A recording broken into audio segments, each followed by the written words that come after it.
exclusively on ESPN+. UFC 313, Saturday.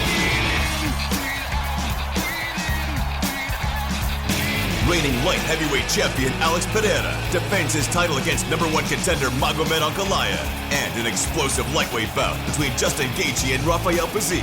UFC 313, Saturday at 10 p.m. Eastern. Buy it on ESPNplus.com/PPV. This Steve Jones Show podcast is now loading. The Steve Jones Show podcast is presented by Sunbury Motor Company, Purdy Insurance, and Brewers Outlet.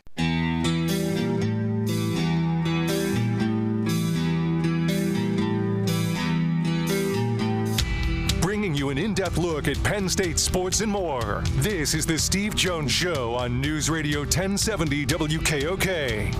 The Steve Jones Show is presented by Purdy Insurance, Brewers Outlet, and Sunbury Motor Company. Now from the Sunbury Motor Studio, here's Steve Jones. Sunbury Motors, 4th Street in Sunbury. Sunbury Motors Kia, routes 11 and 15 in Hummel's Wharf, and online at sunburymotors.com. Ford, Kia, Hyundai, best in new inventory, great pre-owned inventory with the Sunbury Motors guarantee. Terrific service department. It backs it up every step of the way. Quick lane. Inspections routine, difficult, all at Sunbury Motors, 4th Street in Sunbury. Sunbury Motors Kia, routes 11 and 15, Hummel's Wharf, online, sunburymotors.com. And joined by one of the best in the business. And anybody who gets into this business, he'd be a great mentor for you. That's Jody McDonald. Jody Mac, welcome, sir. How you been, Steve Jones? I'm doing great. Doing really well. You? Can't complain. We'll find out over the weekend if some of my Kentucky Derby horses win down in Tampa. I'll be better, but otherwise I'm not bad. Yeah, good. Because I actually, Super Bowl Sunday before the game, Dick Girardi and I went to Santa Anita and spent a great day out there for a period of time. So, yeah. Nice. Yeah, very nice. One of the great settings ever. Okay, so I want to start out with the Eagles. I'll get to the Sixers. We want to go in a positive direction here. Saquon gets the record contract. They make a move with Slay, and we'll see if he comes back or not. But then the Zach Braun move. I mean, what does that tell you about Howie Roseman playing a little bit of chess here while the rest of the league is playing checkers with a guy like that? Well, I think he got fair market value. He was that good that year. It looks like a massive jump up in salary, which was, when he earned every penny of it, I think he enjoyed his time here in Philadelphia. I think he realized he put on those years in New Orleans, was never more than a key special team guy. He comes here, makes a Pro Bowl in the voting for Defensive Player of the Year. Yeah, so I don't think he was looking to go anywhere. They just needed to get damn close to what would be market value for one of the 5 best linebackers in the National Football League, and that's what the Eagles had to pony up the dough for.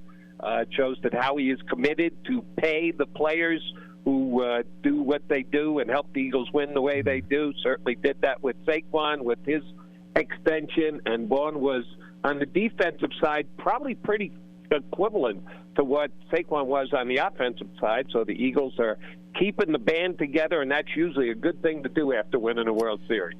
No question. And so I want to ask about, what do you think about Slay? He'll have options, but is the door open at a lesser number to come back to Philadelphia? I surely believe that, but how much lesser is lesser? That's what you got to figure out. And they did it last year, 2 years ago with Slay, and said they were going to release him. They ended up not doing it. They just felt that Slay needed to be pushed along to get an extension done, and they, again, showed that he wanted to be in Philadelphia because he did just that. This time, they've gone through the process. He is officially going to be released, and he will be able to negotiate with any other team. So it'll come down to Slay making a decision. Does he want to take another run at the Super Bowl with Philadelphia, or does he want to get one more little higher payday? If that's the case, he's going to play elsewhere in his final year. But if he wants to come back, I think the Eagles would certainly take him back. but they'll take him back at their price. I was on a show in Cleveland earlier today, and the topic was Abdul Carter because the Browns have the second overall pick in the draft. They were asking me about his weight, and his weight's 259. And I said, look, he's put on about 15 pounds since making the move to defensive end. His frame can handle more. And I said, look, you don't have to be the 300-pound behemoth in the NFL. The guy I brought up was Nolan Smith. What has allowed Nolan Smith to be as effective as he was for Philadelphia this year? I think a lot of it had to do with confidence. I really do. And you would think that Nolan Smith and any of the other Georgia guys would have a ton of confidence with the kind of success they had at the collegiate level. But that's not always the case. And Smith, in his rookie year, was behind a Hassan Reddick and probably got a little frustrated that he didn't get as many snaps as he may have thought he was going to get. And he probably pushed it a little bit, probably tried to do too much, and he only put up marginal numbers, actually below marginal for a first-round draft pick. But this year he was given much more of a chance. I think he's a better fit in the kind of system that the new defensive coordinator is running.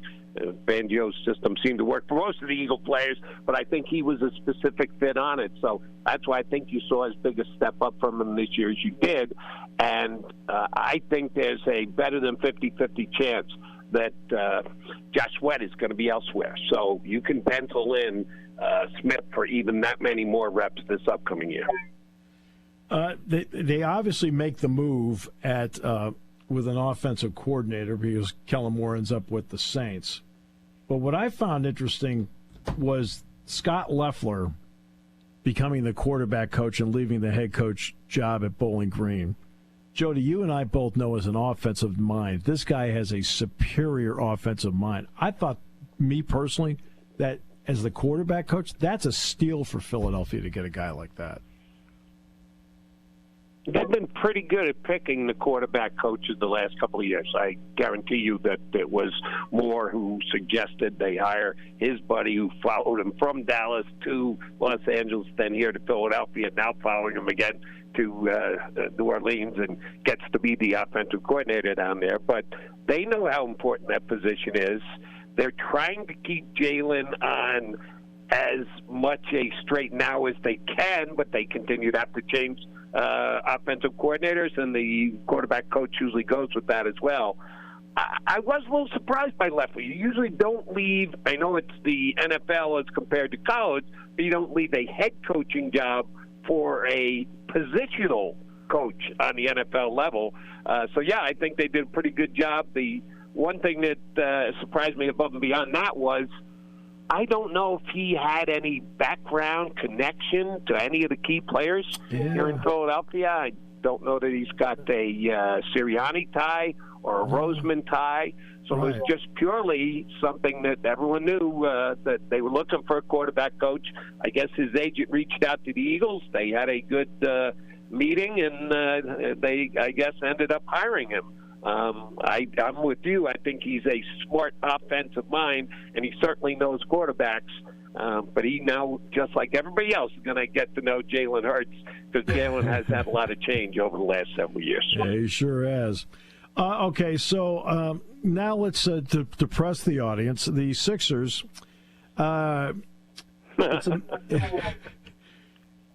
What? Okay. Something that's always interesting. There's, to me, and you tell me if I'm wrong about this, there's a big difference between trying to put together an all-star team and putting together a team. Where have the Sixers been in this balance of trying to get a big three to go with other guys versus maybe constructing a team? Well, not great. Paul George's contribution this year hasn't been what they expected to be. For a max money player, you surely expect more than what Paul George has given him. He was the guy they targeted last year. They created that money. They let Tobias Harris walk away, and they were hoping that Paul George would be a fit with their two stars, Maxey and Embiid. And Embiid certainly signed off on it because we all saw the Embiid appearance on the playoff coverage on TV where he and Paul George were sitting together, and that Embiid was certainly saying he would be a good fit in Philadelphia. I thought it was an okay signing. You've got the money. You're going to try and spend it. I don't know that I would have gone as long-term as they did, but they probably needed to go the full 4 years to get it done. It hasn't worked so far. But it all comes back to Embiid and his health. If he's not healthy, the Sixers probably could be a bottom-of-the-rung playoff team, but I don't think they're any kind of championship contender if Joel's going to miss the entire season like he is. So while I don't love the big move that they made this past year in Paul George, it's more the reason the Sixers are right now one of the worst teams in the NBA. Much more about Embiid's health than it is about Daryl Morey's decisions.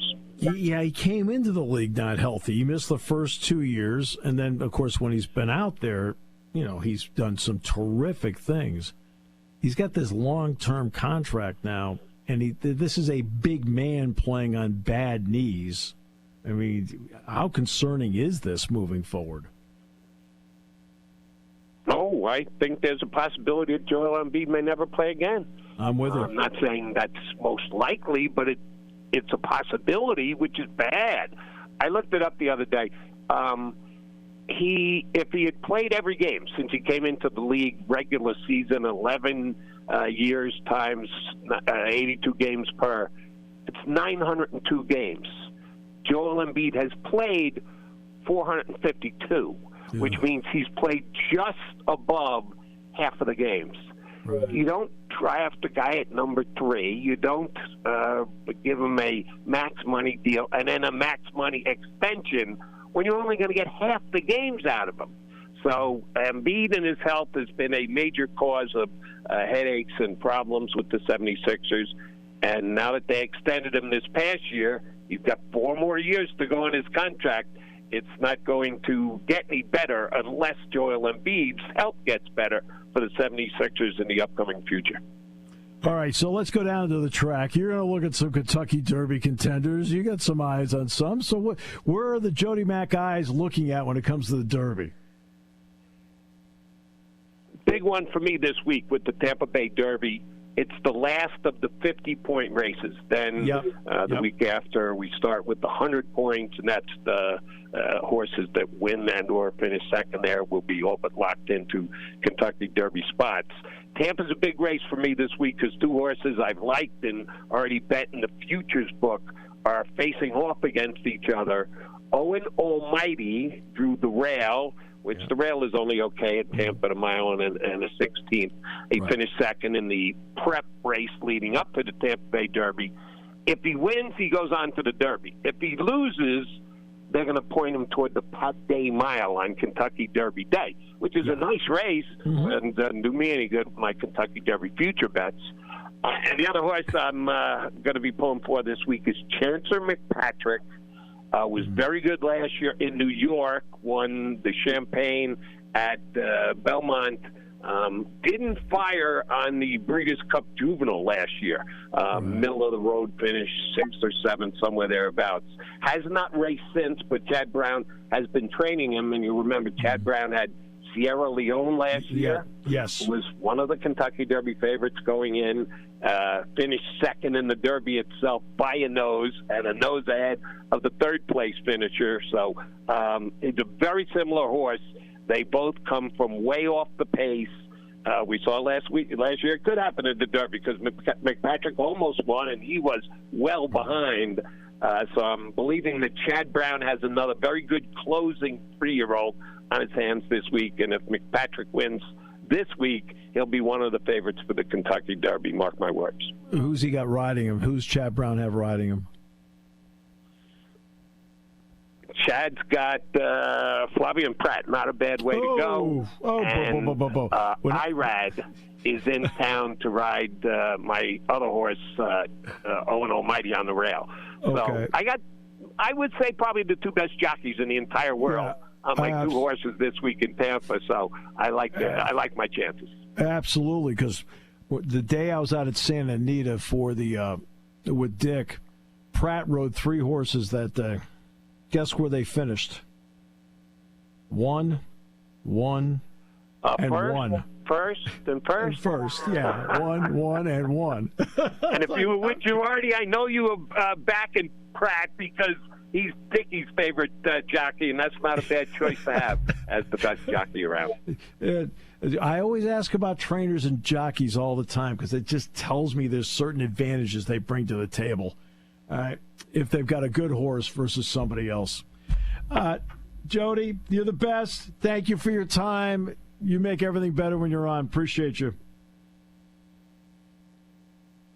Steve Jones, know you're going to be busy leading up to the draft with two Penn State guys going top 10. And, yes, I do think the tight end is going in the top 10.